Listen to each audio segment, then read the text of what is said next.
One day, long ago, my friend Lynn and I set out on a holiday, if you will. Our rucksacks on our backs and £100 in our pockets. We were to walk the 800-kilometre pilgrimage route known as the Camino de Santiago de Compostela, which crosses the Pyrenees and goes off to the northwest of Spain, up in the far corner. Only we weren't pilgrims. We were actually there for the cheap food and the free accommodation that was given to pilgrims in those days. We were there to walk a little if we felt like it, to hitch a little if we didn't, and to generally have a good time. In a word, we were frauds. We were taking the gifts generously offered to pilgrims along the way, only we were not making a pilgrimage. We were not making a journey that involved our hearts, our minds, and our bodies.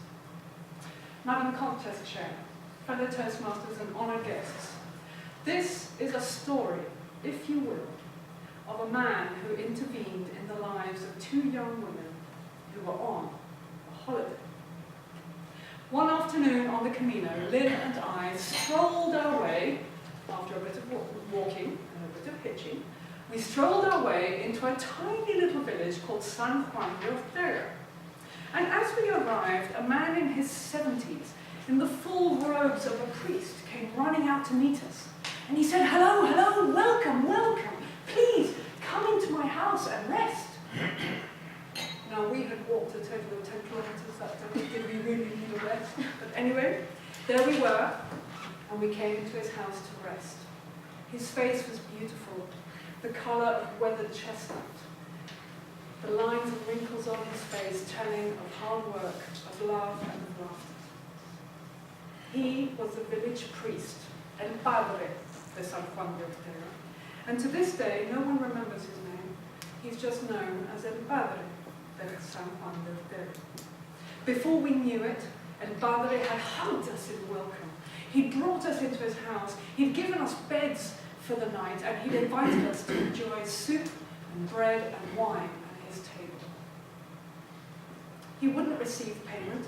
He said that the best gift for him was to get to know the pilgrims who made their journey along the way. Pilgrims or frauds? We weren't telling. Other travellers came along that day, and soon there were 8 of us gathered around his table for a merry evening of talk and laughter. El Padre turned to Lynn and I, and he said, "Okay, so tell me about your story." And so we told him about our holiday, about our hitching down from Scotland, about our walking the Camino when we felt like it, and hitching a little when we didn't. And we began, and suddenly, "What?" El Padre interrupted, and the table fell silent. "Walking when you feel like it? Don't you know that you are on a journey? A journey on foot today, but a journey of life tomorrow? Is this how you plan to live your life? Walking a little, hitching a little?" Oh, I froze like a child that had been caught out doing something wrong. I was the only other Spanish speaker at that table, so I had to translate everything that El Padre had said to Lynn and all the others so they could understand what was going on. And as I said it all over again, I felt even more like the fraud that deep down I realised I was. And we were among serious pilgrims, my friends. We had an ex-heroin addict on a journey of redemption from Brussels. We had a Swiss couple on honeymoon, on walking into a new life together. And how were we, Lynn and I, to admit that we were there for the cheap food and the free accommodation with £100 in our pockets? But El Padre, he was not angry. And he didn't look at us as though we were frauds. He looked at us as though he was concerned. He was concerned about our direction in life, our attitude. And he spoke to us that night in such a way as it pierced my heart. He exhorted us to walk through life as though we meant it, to do it on purpose. He said to us, if you will get there.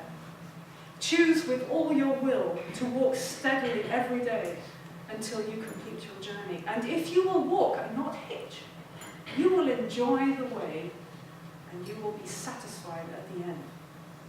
And so that night we promised to walk and not hitch. The following morning he wakes us up at 5 o'clock in the morning, a bit of a challenge for someone who's been waking up at 10. And he sternly warns us, now we walk, not hitch. And we say, si, si, padre, yes, yes. But by the afternoon it's hot, we're tired, and we think to ourselves, just one more hitch, it won't hurt this time. A small white car stops to pick us up. And we tell the driver of our holiday about walking when we want to, hitching when we don't. He listens quietly and he says nothing until, that is, he drops us off at the next village. And then he turns in his seat and he says, you are Caroline, aren't you? And you are Lynn. I had a telephone call from El Padre this morning. You see, he didn't really believe that you meant what you promised yesterday. So I have a message for you.